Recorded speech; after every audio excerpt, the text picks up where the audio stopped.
Today we're showing you a 2016 John Deere 5085E tractor.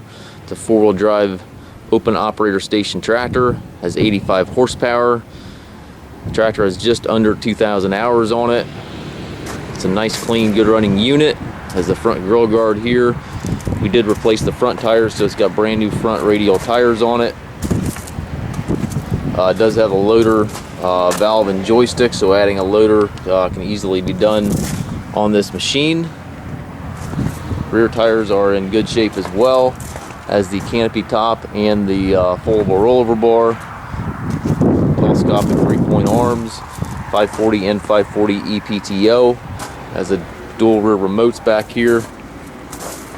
Rear work light. Can arrange shipping anywhere here within the US. We also offer low rate financing for qualified customers.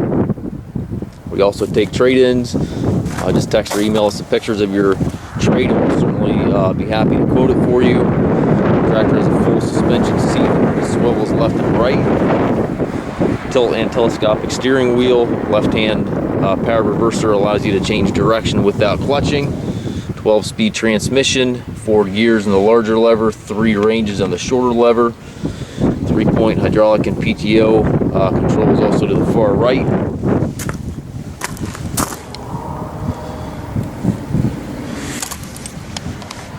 If you have any questions regarding this unit, please contact us.